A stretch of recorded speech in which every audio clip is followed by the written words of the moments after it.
대법관을 징역 1년에 처한다. AI 판사, 법관의 법 왜곡을 단죄하다. 김창기 지음. 시민을 죄인으로 만든 테니스장 오심 해부 행복포럼.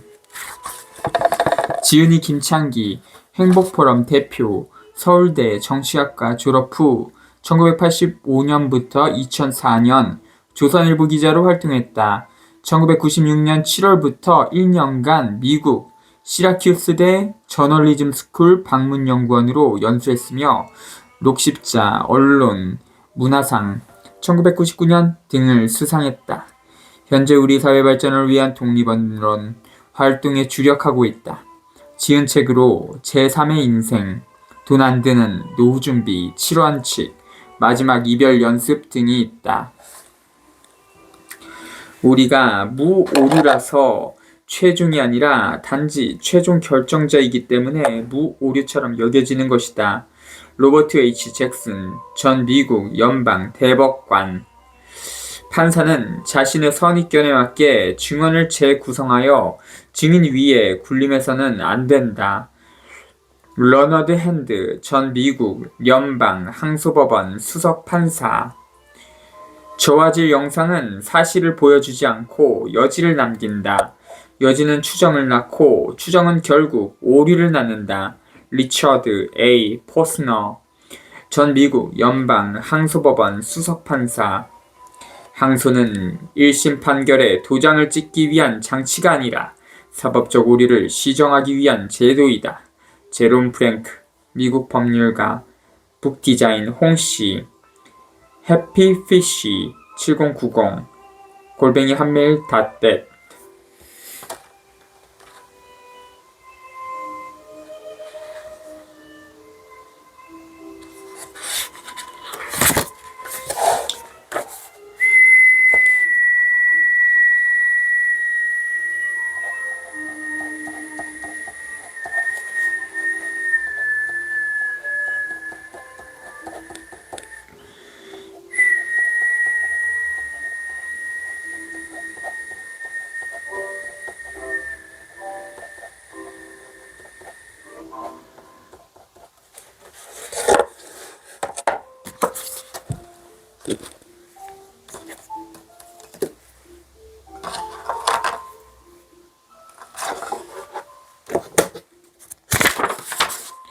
대법관을 징역 1년에 처한다.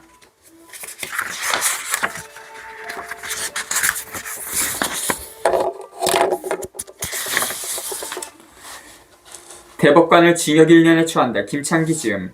시민을 죄인으로 만든 테니스장 오심 해부 AI 판사 법관의 법 왜곡을 단죄하다. 행복포럼. 악인을 의롭다 하고 의인을 악하다 하는 이 두 사람은 다 여호와께 미움을 받느니라. 구약성경 잠언 제17장 제15절. 들어가며. 낮 최고 기온이 35도를 웃돌던 2024년 8월 5일 11시경 서울시 서초구 대법원 제5호 법정 앞 장기간 이어진 이상, 폭염에도 불구하고 60명이 모여들었다. 이들 앞에 대법원 직원이 나서 지금 진행 중인 민사재판이 끝나면 이어서 형사재판을 시작할 겁니다. 라고 공지했다. 11시 15분경 이들이 법정 안으로 들어서자 시작된 형사재판 상고심. 형사부 소속 대법관 4명이 법대에 서자 방청석의 선고 대기자들은 모두 일어나 허리 굽혀 인사를 했다. 대법관 4명도 맞절을 한 뒤 착석했다. 그 순간 법정 안에는 무거운 침묵이 흘렀다. 아마도 선고 대기자들은 모두 부디 현명한 판결을 내려 혐의를 벗겨주었으면 또는 원심을 파기환송해 주었으면 하는 바람이 간절했을 것이다. 짧은 침묵은 지금부터 재판을 시작하겠습니다. 라는 재판장의 선언으로 깨졌다. 하지만 그 결과는 참혹했다. 사건 번호 뭐뭐뭐뭐 피고인의 상고를 기각한다. 라는 선고가 줄을 이었다. 기각 선고가 15에서 20건 계속된 뒤 가뭄에 콩나듯 원심을 파기환송한다라는 판결이 한 건 선고됐다. 이 장면을 지켜본 사람이면 대법원 상고가 남발되고 있는 것이 아닐까 하는 생각을 할 법도 하다. 실제로 형사사건 상고심의 파기환송 비율은 5에서 8%에 불과하다는 대법원 통계가 나와 있고, 그중 피고인이 상고하여 승소, 파기환송하는 비율은 1%에 불과한 것으로 알려져 있다. 그러나 거꾸로 생각해보면 과연 대법원이 형사사건 상고심을 제대로 심리하여 공정한 판결을 하고 있는가 하는 의구심을 떨칠 수 없다. 첫 대법관의 선고가 끝나자 두 번째 대법관이 마이크를 이어받았다. 그럼에도 상고기각 선고의 비율은 변함이 없었다. 그 과정에 사건 번호 2024도 모호 피고인의 상고를 기각한다 라는 선고가 필자의 귀청을 때렸다. 순간 필자는 귀를 의심했다. 사건 번호 2024도 모모모호의 전말과 진실을 훤히 꿰고 있는 시각에서 볼 때 그 선고는 전적으로 잘못된 판결이었다. 이 사건은 단순하고 경미한 사건이었고 상고 이유도 너무나 타당하여 보는 사람에 따라 판단을 달리할 여지가 없었다. 대법관의 그 한마디는 죄 없는 시민을 범법자로 전락시키는 순간이었다. 만약 주심과 관여 대법관들이 사건을 제대로 정상적으로 심리하여 판단하였다면 판결은 당연히 사건을 무죄치기로 파기환송한다가 되어야 했다. 궁극적으로 이 판결 선고는 관여 대법관 자신들에 대한 유죄 선고인 것이다. 이 사건 관여 대법관들에게 유죄를 선고한다. 죄명은 직무를 유기하여 무고한 시민을 죄인으로 만든 죄이다. 이 죄는 결코 작지 않다. 또한 이는 우리 사법부의 법 왜곡 현실이기도 하다. 이들 관여 대법관의 죄에 대하여 AI 판사로부터 판결을 받아봤다. 관여 대법관들에 대한 AI 판사 판결문, 사법정의법원 형사 1부 판결, 사건 2025 고단, 모모모모 직무유기, 피고인 1 대법관 A, 2 대법관 B, 3 대법관 C, 4 대법관 D 이상 서울특별시 서초구 서초대로 219 서초동 대법원 판결 선고 2025년 5월 5일 주문 1. 피고인 A를 징역 1년에 처한다. 다만 이 형의 집행을 2년간 유예한다. 2. 피고인 B를 징역 10월에 처한다. 다만 이 형의 집행을 2년간 유예한다. 3. 피고인 C 및 D를 각 징역 8월에 처한다. 다만 이 형의 집행을 2년간 유예한다.理由 1. 범죄 사실 피고인들은 2024년 8월 5일 선고 2024도 모 사건 상고심에서 상고법원으로서 부담하는 비재량적 절차 의무 1. 상고리유 쟁점별 법률심 판단 2. 그 판단에 대한 리유 기재 3. 전환 합의체 회부 필요성 점검을 정당한 이유 없이 해태하였다. 그로써 가. 법정 증언 취지 왜곡 지적 나. 저화질 간접 영상의 식별 증명력 및 전문 감정 현장 녹취 취급 다. 하급심 법리오의 시정 여부에 관한 판단 설시가 결의됐고 그 결과 무고한 자에 대한 유죄 확정이 초래됐다. A는 상고심의 주심으로 절차 진행을 주도하였고 B는 합의를 주재한 재판장으로 점원 합의체 회부 점검을 소홀히하였으며 CD는 독립적 심사 및 이의 제기 의무를 다하지 않았다. 참고법령 형사소송법 제323조 제1항 제384조 법원조직법 제7조 제1항 형법 제122조 2. 상고심의 법적 지위 및 직무범위 상고심은 법률심으로서 상고 리유를 쟁점별로 심판하고 그 리유를 판결서에 설시하여야 한다. 심리불속행 제도는 상고심 절차에 관한 특례법에 따라 민사, 가사, 행정 등에서만 인정되며 형사사건에는 적용되지 않는다. 본 판결은 사법 독립을 전제로 하여 재판의 결론 자체나 심증 형성을 다투지 않고 법률이 명시적으로 부과한 절차 의무 불이행 논점별 심판, 리유설시, 전원합의체 회부 점검만을 판단 대상으로 한정한다. 3. 사실의 인정. 상고리유사는 자유심증 한계, 좋아질 간접 영상의 증명력, 정당행위, 고의 법리 오해, 하급시 법리 오해 시정 의무를 구체적으로 지적하였다. 그럼에도 이 사건 판결서는 법리 오해 없음이라는 결어 중심으로 구성되어 논점별 판단과 리유설시가 부재하고 쟁점이 반복 제시되었음에도 배척 사유에 구체적 설시가 누락된 점에 비추어 피고인들의 절차 의무 혜택가 인정된다.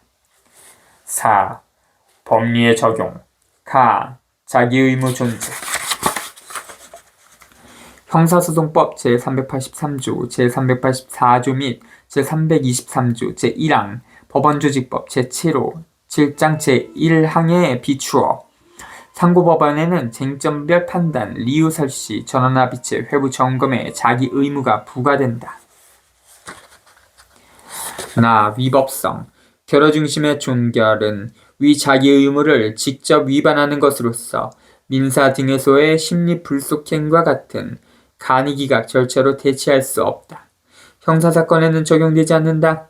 다 인과관계. 위 의무가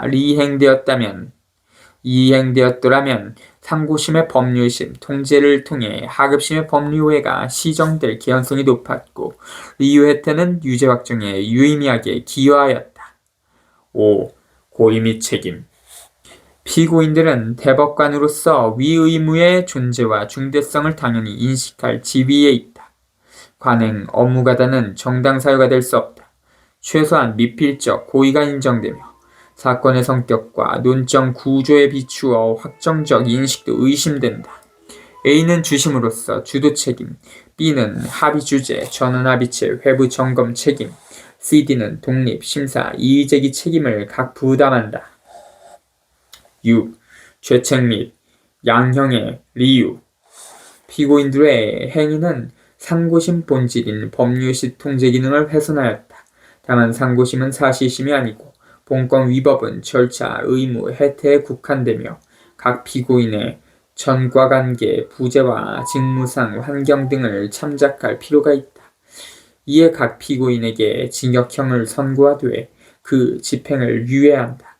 형의 경중은 역할, 지위, 인가 기여도에 따라 A 1년, B 10월, CD 각 8월로 차등한다. 참고법령 형법 제51조, 제62조 7. 결론. 피고인들의 행위는 형법 제122조의 직무유기에 해당한다. 주문과 같이 판결한다. 재판장 AI 판사 공정한, AI 판사 현명한, AI 판사 정직한.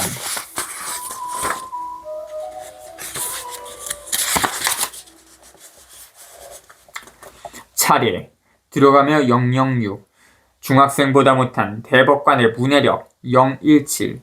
테니스장 사건의 개요, 대법관의 판결문 수준, 정상적인 판결문 사례, 대법원 판결문에 대한 AI 평가, 대법관의 국어 문해력, 중학생의 문제풀이 과정, AI 판사의 문제풀이, 간접 영상과 직접 영상의 차이, 캐비닛 옆면의 판사 영상, 판사 영상에 대한 AI 판사의 판단, 대법원 50의 일반적 구조, 남발되는 대법원 간이기각.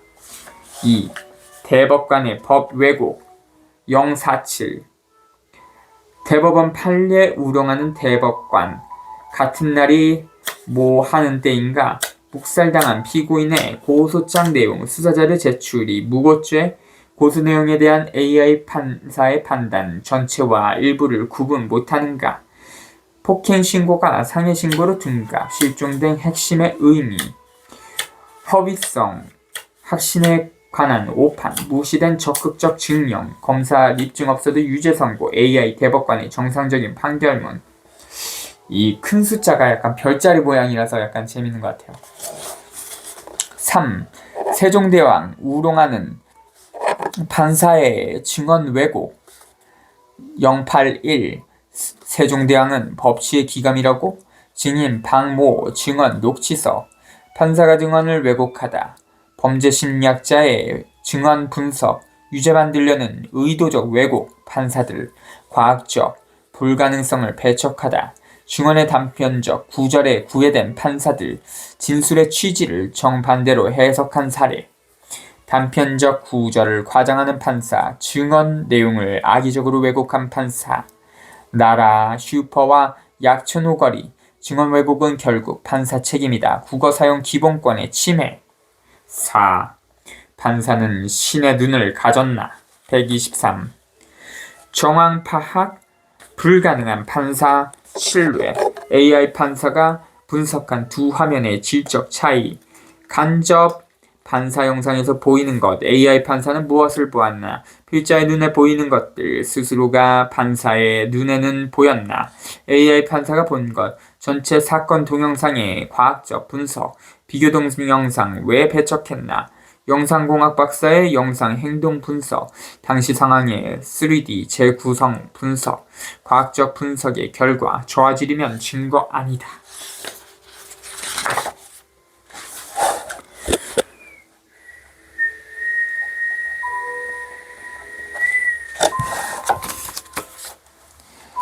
오, 사건 동영상 분석 기피하는 판사들. 165. 생략된 사건 동영상 분석. 고소인 동영상이 보여주는 진실. 사건 현장 음성 녹취록 1. 피고인 동영상에 담긴 진실. 사건 현장 음성 녹취록 2. 외면당한 초단위 분석. 계산된 고소인이 선량한 피해자인가? 6. 1심의 법 왜곡 베낀 항소심 187. 1심 판결문 결주한 항소심. 선명한 영상의 신체 접촉 순간. AI 판사의 폭행죄 영상 분석. 1심의 무고죄 판결 내용. 피고인 진술 정정. 5심의 필수 조건 사실 오인. 5심을 위한 논리를 왜곡하다. AI 판사 사실관계를 바로잡다. AI 판사 항소심 판사를 엄벌하다. 187. 7. 경미한 사건은 판사 기분대로. 209. 1심 판사는 아침에 뭘 먹었을까? AI 판사가 지적한 죄명 변경의 모순. 고소인 진술에 대한 상반된 평가. 오락가락으로 일관한 고소인 진술. 판사 사실을 비틀어 끼워 맞추다. 공공시설 관리인의 행패. 공정성은 판사의 넘사벽. 8. 판사 법을 요리하다. 235. 자발적 신고라고 억지 쓰다. 피고인이 스스로 넘어졌다는 오판. 증언 신뢰 vs 증언 취지 왜곡. 피고인이 쇼를 했다는 억지 주장. 감으로 신체 접촉 없었다. 단정. 배제된 피고인의 핵심 증거. 무너진 피고인의 이익으로 원칙. 상처 밴드에 대한 엉터리 해석. 판사의 공소장 임의 수정. 동일성 벗어난 판사의 공소장 변경. 파일명이 증거라고. AI 판사 1심 판사를 엄벌하다. 9. 검사의 죄인 만드는 기술 267. 검사의 허위 내용 고소장.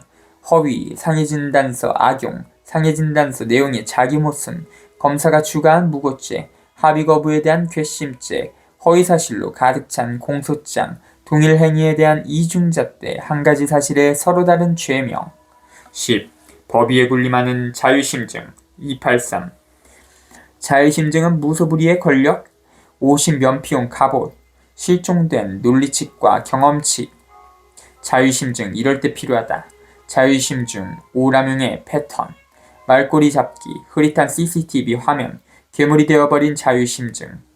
11. 판사의 오심과 면책특권 299. 경찰, 검찰, 법원의 사법권력 유착. 오심에도 사과는 안 한다. 오심 순간 판사가 하는 말. 오심의 출발선은 허위 공소장. 오심의 전형적 핑계는 사건 과다. 법 왜곡죄 도입 추진. 법 왜곡죄 이미 시행하는 나라들. 법 왜곡죄의 공통 분모. 오심의 헌법 소원. 오심 예방을 위한 AI의 역할 마치며 318. 챕터 1.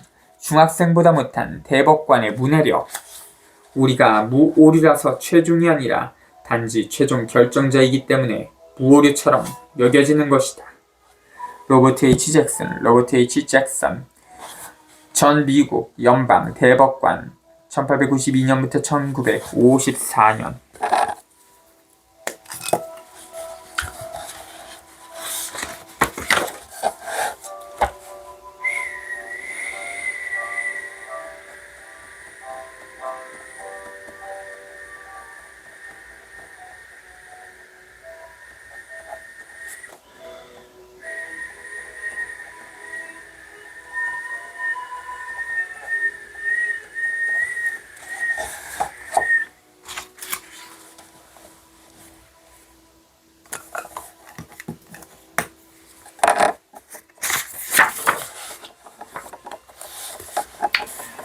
테니스장 사건의 개요. 우선 이 사건의 내용을 알아볼 필요가 있다. 한마디로 이 사건은 사소하고 단순한 사건이다. 그래서인지 2심, 3심에서는 재판부의 관심을 제대로 받지 못하지 않았나 하는 의구심을 떨칠 수가 없다. 사건이 넘쳐 힘든 재판부가 이 사건을 사건 같지 않은 사건이라고 생각했다면 제대로 심리했을 가능성은 크지 않다. 이 사건, 이하 필요에 따라 테니스장 사건으로 명명한다의 개요는 다음과 같다. 2021년 8월 모일경 모 테니스장 사무실에서 피고인은 고소인 가모와 말다툼을 하던 중 고소인은 피고인에게 위협적인 언행을 하면서 피고인에게 접근하였다. 이에 피고인은 고소인의 왼팔 상단을 잡아 접근을 저지하는 순간 고소인이 몸을 출입문 쪽으로 90도가량 틀어 문 밖으로 나가는 바람에 피고인은 몸에 중심을 잃고 문 밖으로 딸려나갔다. 이어 문 밖 테니스장에서 고소인이 피고인을 미는 바람에 피고인은 5에서 6걸음 뒷걸음질 치다가 뒤로 엉덩방아를 찧었다. 이어 고소인은 2021년 8월 5일 피고인이 테니스장 사무실 문을 고의로 세게 닫아 손가락을 다치게 하고 출입문 밖으로 어깨를 밀어 발목 상해를 입었다 라는 허위 내용의 고소장을 전치 2주의 상해진단서와 함께 서울 모 경찰서에 제출하였다. 피고인은 2021년 9월 2일 모 경찰서에서 피의자 조사를 받던 중 위 경찰서 소속 경찰관에게 고소인이 밀어서 넘어졌다. 고소인이 나를 끌어당겨 계단에 걸려 넘어졌다. 고소인을 처벌해달라고 진술하면서 고소인을 맞고소했다. 그런데 경찰과 검찰을 일방적으로 고소인의 허위 진술에 기초하여 피고인을 기소하였다. 그러니까 약간 오타한 것 같습니다. 그 문맥을 보면 그런데 경찰과 검찰은이어야 맞는데 을이라고 약간의 오타가 있습니다. 그런데 1심 재판부조차 공소장에 기초하여 진실규명을 제대로 하지 않은 채 피고인에게 폭행, 상해불인정과 무고죄를 인정하여 벌금 500만 원을 선고하였다. 2심과 3심은 이 사건을 제대로 심리하지도 않은 채 1심 판결에 결재 2장을 찍어 우리 사법제도의 허점을 그대로 노출하였다. 사건의 경과를 일정별로 정리하면 다음과 같다. 2021년 8월 모일 테니스장 사건 발생. 2021년 8월 모일 모 경찰에 고소장 제출 상해 업무방해 혐의. 2021년 9월 2일 피고인 경찰 조사 도중 고소장 제출 폭행 혐의. 2022년 1월 모일 서울 서부 지방검찰청 검사 모 피고인 기소 상해 무고 혐의. 2023년 6월 001 서울 서부 지방법원 형사 모 단독 1심 선고 사건 번호 2022고단 모 판사 상해 대신 폭행 무고 인정 벌금 500만원. 2024년 5월 모일 서울 서부 지방법원 제5 형사부 2심 선고 사건 번호 2023도 모 재판장 판사 모모모 판사 모모모 피고와 검사의 항소를 기각. 2024년 8월 5일 대법원 모 제5부 3심 선고 사건 번호 2024도 모모모모모 재판장 대법관 모모모 주심 대법관 모모모 대법관 모모모 상고를 기각. 대법관의 판결문 수준. 원자 이 책의 핵심은 대법원 판결 2024도 모모모모 사건의 판결문을 살펴보자. 판결문의 내용은 다음과 같다. 상고심 판결문 대법원 제5부 판결 사건 2024도 모 가부고 나 상해 인정된 죄명 폭행 피고인 모 상고인 피고인 변호인 변호사 김경호 원심 판결 서울 서부지방법원 2024 5월 모일 선고 2023 노 모모모모 판결 선고 2024년 8월 모모일 주문 상고를 기각한다. 이유 상고이유를 판단한다. 원심은 판시와 같은 이유로 이 사건 공소사실 무죄 부분 제외을 유죄로 판단한 제1심 판결을 그대로 유지하였다. 원심 판결 이유를 관련 법리와 적법하게 책됐던 증거에 비추어 살펴보면 원심의 판단에 필요한 심리를 다하지 않은 채 논리와 경험의 법칙을 위반하여 자유심증주의의 한계를 벗어나거나 무고죄에서의 허위의 사실과 그 인식, 폭행죄에서의 고의, 정당 행위에 관한 법리를 오해하는 등으로 판결에 영향을 미친 잘못이 없다. 그러므로 상고를 기각하기로 하여 관여 대법관의 일치된 의견으로 주문과 같이 판결한다. 재판장 대법관 뭐뭐뭐, 구심 대법관 뭐뭐뭐, 대법관 뭐뭐뭐, 대법관 뭐뭐뭐. 판결문 내용은 한마디로 원심, 여기서는 제2심, 즉 항소심을 지칭한다. 판결에 아무런 잘못이 없다는 것이다. 관여 대법관들의 이 판단이 공정하고 정당한 결정이었는지 여부는 이 책의 주제이므로 이 책을 통틀어 상세히 살펴볼 것이다. 그런데 판결문 내용 중에는 구체적 쟁점에 대한 구체적 판단이 없다. 구체적 내용 없이 두루뭉실하게 전체적으로 원심 판결에 잘못이 없다는 것이다. 하다못해 사인 간의 매매 계약서나 전세 계약서를 작성할 경우에도 목적물, 대금, 기간 등의 구체적 내용이 들어가는 것이 상식이다.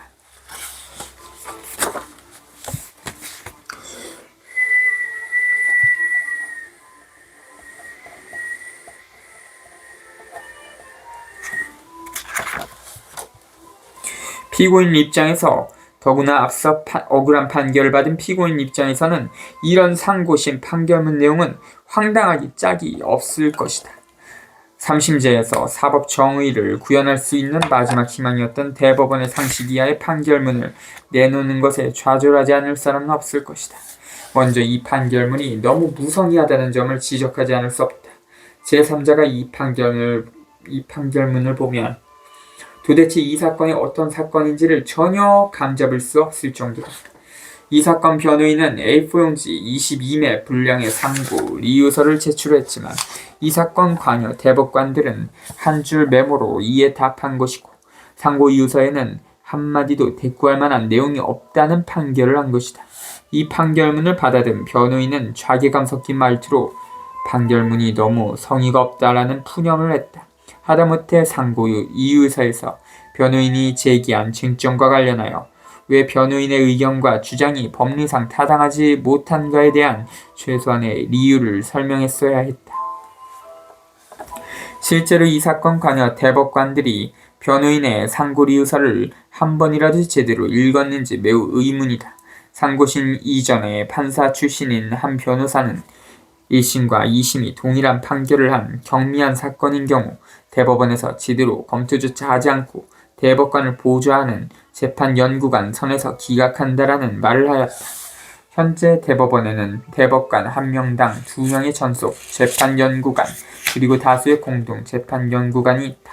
사실 필자도 그 변호사 말대로 관여 대법관들이 상고리유서를 제대로 검토하지 않았을 것이라는 강한 의구심을 갖고 있다. 정상적인 판결문 사례. 만약 이 사건 관여 대법관들이 정상적인 심리를 하였다면 판결문은 구체적 쟁점들에 대한 판단이 기재되어 있어야 한다. 그것은 기각의 경우에도 마찬가지이다. 기각의 쟁점, 구체적 판단 내용 등이 언급되어 있어야 정상이다. 다음은 정상적인 심리 과정을 거쳤다고 보이는 기각 판결문의 한 사례이다. 정상적인 상고심 판결문 사례. 생략, 주문, 상고를 기각한다. 리유, 중략. 1. 피고인의 공소 외 1. 주식회사, 이하 공소의 1회사라 한다. 이사였는데 2014년 1월 9일 부산지방검찰청 민원실의 공소 외 2. 주식회사, 이하 공소의 2회사라 한다. 의 대표로 있던 공소의 3을 상대로 피고인이 2009년 9월 2일 피고소인 공소의 3측으로부터 뭐뭐뭐뭐히 필 호실번호 1생략과 호실번호 2생략을 분양받았으나 피고소인 공소의 3이 다른 사람에게 이중으로 이를 분양하였으므로 처벌해달라는 내용의 공소장을 제출하였다. 그 후 2014년 2월 6일 부산지방검찰청 조사과 사무실에서 고소인 진술 당시 피고인은 공소의 1회사가 공소의 2회사로부터 도급받아 시공한 뭐뭐뭐뭐 빌 내부 마감공사의 기성금 1억 5천만 원에 대해 2009년 9월 1일 공소의 3과 공사대금 9천만 원으로 합의하고 그 변제 방법으로 빌 두 채를 분양받았다. 그런데도 공소의 3.2를 피고인에게 이전해주지 않고 2014년 1월경 다른 사람에게 매도하였으므로 처벌해달라고 진술하였다. 이하 이 사건 고소를 한다 생략. 대법관 박보영, 재판장 박병대, 권순일, 김재영, 주심. 하지만 대다수의 경우 대법원 판결문의 리유 항목은 거의 두 문장으로 구성되어 있다. 다음은 정형화된 대표적인 판결문의 사례이다. 주문, 상고를 기각한다. 리유. 원심 결정 리유를 기록에 비추어 살펴보아도 원심 결정에 재판에 영향을 미친 헌법, 법률, 명령 또는 규칙 위반의 잘못이 없다. 그러므로 상고를 기각하기로 하여 관여 대법관이 일치된 의견으로 주문과 같이 결정한다. 대법원 재판을 받기 위해 숱한 밤을 뜬 눈으로 지샌 피고인과 변호인이 영문을 알 수 없는 딸랑 두 줄짜리 판결문을 받으면 기분이 어떤 기분이 들까? 이런 대법관들을 위해 국민과 국가는 월급여 1천만 원과 장관급 예우를 제공해야 할까? 대법원 판결문에 대한 AI 판사 평가. 그 과정이 어떠하였든 테니스장 사건 상고심 판결문은 관여 대법관들 명의의 판결문이고 관여 대법관들이 날인하였으므로 이 판결문에 대한 모든 책임도 궁극적으로 당연히 이들 대법관에게 있음이 명확하다. 따라서 일단은 관여 대법관들이 상고리유서를 검토하였을 것이라는 가정하에 이야기를 전개하지 않을 수 없다. 여기서 일단 테니스장 사건 상고심 판결문에 대한 AI 판사의 평가를 받아보자. 참고, AI 판사는 챗 GPT가 주로 그 역할을 맡았으며 다른 인공지능이 이를 보완하였음을 미리 밝혀둔다. 테니스장 사건 상고심 판결문에 대한 AI 판사 평가. 1. 종합평가. 해당 판결문을 면밀히 분석한 결과 법리적 형식은 갖추었으나 상고리유서의 논점 반영과 구체적인 심리가 부족한 형식적인 판결문으로 평가된다. 이는 대법원 판결문으로서 요구되는 수준에 미치지 못하며 아래와 같은 구체적인 문제점과 한계를 드러낸다. 판결문 구조 및 형식. 법적 최소 요건 충족. 판결문은 대법원의 판례 원칙과 형법적 절차를 따랐으며 법리적으로 큰 오류는 없어 보인다. 그러나 판결문의 내용은 대단히 간략하며 상고심 고유의 역할인 심층적인 법리 검토와 논점 해결이 미흡하다. 상투적 표현의 반복. 원심 판결에 법리적 오류가 없다라는 결론만 제시하며 논리적 설득력이나 구체적인 근거를 생략했다. 이는 대법원 판결문에서 흔히 볼 수 있는 형식적이고 기계적인 표현으로 채워진 전형적 사례다. 상고리유서의 논점 반영 부족. 무고죄와 폭행죄의 핵심 논점 미반영. 상고리유서에서 제기된 구체적인 법리적 문제, 허위성 입증, 고의성 부재, 전문가 감정서의 배척, 정당 행위 주장 등에 대한 판결문 내 구체적 대응이 없다. 이는 상고리유서를 형식적으로 검토하고 사건의 본질적 쟁점을 다루지 않았음을 보여준다. 증거와 정황에 대한 충분한 논증 부재. 상고리유서에서 동영상 증거 및 감정서 배척 문제를 구체적으로 지적했음에도 판결문은 이를 구체적으로 반박하거나 논증하지 않았다. 논리적 설득력의 부족. 판결문은 사건의 핵심 쟁점에 대한 분석이나 논리적 설득력을 제시하지 않았다. 원심의 잘못이 없다라는 결론만 반복하며 상고심의 법적 검토 의무를 충분히 다하지 않았다. 이는 판결문의 설득력을 약화시키며 당사자와 리의 관계자에게 법적 정의를 실현하지 못했다는 비판을 받을 수 있다. 대법원의 심리 과정에 대한 의구심. 재판 연구관 의존 가능성. 판결문의 간략한 구조와 상투적인 결론으로 볼 때 재판 연구관의 보고서를 그대로 채택했을 가능성이 높다. 연구관의 심리 과정이 충분하지 못했거나 대법관이 이를 심층적으로 검토하지 않고 단순히 승인했을 가능성을 배제할 수 없다. 형식적 절차 진행. 대법관이 사건을 형식적으로 처리하며 실질적인 법리적 검토를 소홀히 했다는 의구심이 든다. 책임 및 개선 방향. 책임 소재. 최종 책임은 기명된 대법관들에게 있지만 재판 연구관과 대법원의 전체적인 심리 관행에도 문제가 있을 수 있다. 이는 대법원이 상고심 사건을 처리하는 방식에 대한 구조적 개선의 필요성을 시사한다. 개선 방향. 대법원은 상고 이유서에서 제기된 논점을 보다 심층적으로 관통하고 구체적인 논증을 통해 판결문에 반영해야 한다. 상고심 사건의 효율적 처리를 위한 재판 연구관 시스템의 투명성과 책임성을 강화할 필요가 있다. 종합점수 30점, 100점 기준, 법리적 정합성 20점, 40점 기준.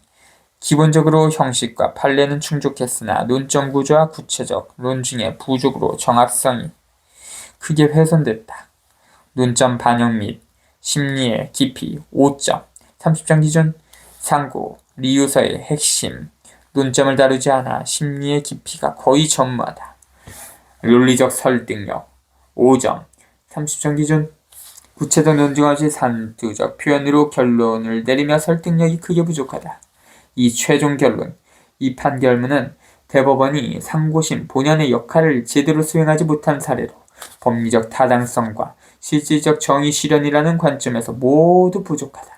판결문은 최소한의 형식적 요건은 충족했으나 실질적으로 상고 이유서를 제대로 검토하지 않았고 형식적으로 처리한 판결문으로 평가된다. 이는 대법원의 심리 관행에 대한 신뢰를 훼손할 수 있는 문제로 제도적 개선이 필요하다. 대법관의 국어 문해력. 이 사건 상고심 판결과 관련하여 가장 심각한 문제는 관여 대법관들의 국어 문해력이다. 그래서 증언의 취지를 정반대로 해석하고 인용한 하급심의 법 왜곡을 시정하지 않은 점이다. 상고리우서는 원심이 증언의 내용을 완전히 왜곡하여 판단하는 오류를 범하였다고 지적했다. 이와 관련한 대법관의 대답을 구태여 판결문에서 찾자면 원심이 논리와 경험의 법칙을 위반하여 자유심증주의의 한계를 벗어난 잘못이 없다는 부분일 것이다. 즉, 테니스장 사건 1심에서 있었던 한 법정 증언의 해석을 놓고 상고심 변호인과 대법관들 사이에 상반되는 첨예한 의견 대립이 있는 것이다. 과연 누가 옳은가? 1심에서 있었던 이 증언의 핵심 내용은 피고인이 과연 스스로 넘어졌는가 아니면 스스로 넘어진 것이 아닌가이다. 여기서 스스로의 의미는 민 사람이 없는데도 피고인이 쇼를 하면서 일부러 넘어졌다는 의미다. 이에 관한 판단은 이 사건의 죄명인 무고죄의 성립 여부를 가르는 핵심 요소이다. 이 논점을 국어 문해력, 시험 문제로 만들면 다음과 같다. 퀘션.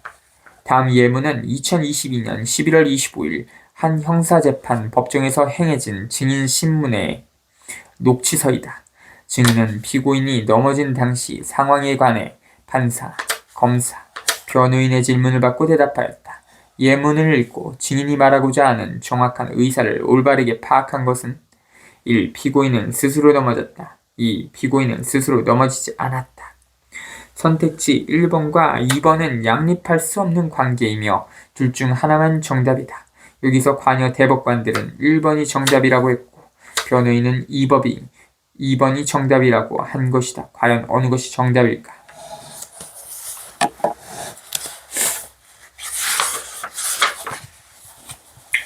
18.